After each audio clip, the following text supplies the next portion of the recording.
आप किसी के भी मन की बातें बड़ी ही आसानी से जान सकते हैं, समझ सकते हैं। तो चलिए इसे एक बुद्ध कहानी के माध्यम से समझते हैं कि किस तरह से आप दूसरों की मन की बातें जान सकते हैं, समझ सकते हैं। बहुत समय पहले की बात है, एक छोटा सा गांव था। उस गांव में दो भाई रहा करते थे। बड़ा भाई अंधा था, जिस कारण वो हमेशा घर पर ही बैठा रहता था, और छोटा भाई खेती किया करता था। लेकिन खेतों में अधिक जानवर आने से पूरी फसलें नष्ट हो जाती थीं, जिस कारण छोटा भाई बहुत परेशान हो चुका था।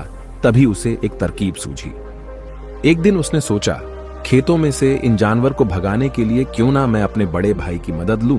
वैसे भी बड़े भैया अंधे हैं, अगर वह खेत में बैठे रहेंगे और जानवरों की आहट आने पर वो उन्हें जोर से चिल्लाकर भगा सकते हैं, जिससे हमारी फसलें बच सकती हैं। इसलिए उन्हें मैं खेत में बिठा देता हूं। ये सब सोच विचार करने के बाद उसने अपने खेत में ही एक छोटी सी झोपड़ी तैयार की और अपने अंधे भाई को उस खेत में बिठा दिया और उनसे कहा, भैया, यदि कोई जानवर की आहट आपको सुनाई दे तो आप जोर जोर से चिल्लाना। ये सुनकर वो जानवर यहां से भाग जाएंगे और हमारी फसलें नष्ट होने से बच जाएगी। बड़ा भाई अपने छोटे भाई की बात मान लेता है और वो उस दिन से खेत में ही रहना शुरू कर देता है। जब भी किसी जानवर की आहट उसे सुनाई देती तो वो तुरंत जोर जोर से चिल्लाना शुरू कर देता, जिससे वो जानवर उसके खेतों से भाग जाते। ऐसा करते करते कई दिन बीत चुके थे।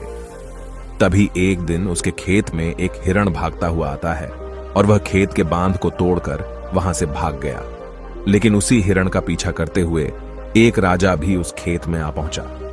तभी राजा की नजर उस अंधे भाई पर पड़ती है।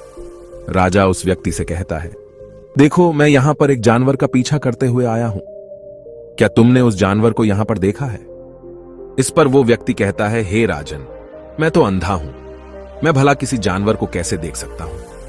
लेकिन मैं आपको इतना जरूर बता सकता हूं कि जो जानवर मेरे खेतों से होकर भागा है वो आपके लायक नहीं है। आप उसके पीछे अपना समय यूं ही व्यस्त कर रहे हैं। राजा उस अंधे व्यक्ति की बात सुनकर बड़ा अचरज में पड़ गया। वो ये सोचने लगा कि आखिर ये तो अंधा है, फिर इसे कैसे पता कि जिस हिरन को मैं तलाश रहा हूं वह हिरन मेरे लायक है ही नहीं।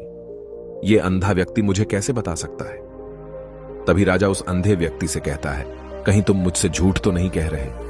एक तरफ तुम ये कहते हो कि तुम अंधे हो और दूसरी तरफ तुम ये भी कह रहे हो कि जो जानवर यहां से भागा है वो मेरे लायक नहीं है। इस पर वो अंधा व्यक्ति कहता है, हे राजन, जिसे आप एक हिरण समझ रहे हैं, असल में वो एक हिरण नहीं है बल्कि एक हिरणी है, और वो भी गर्भवती है।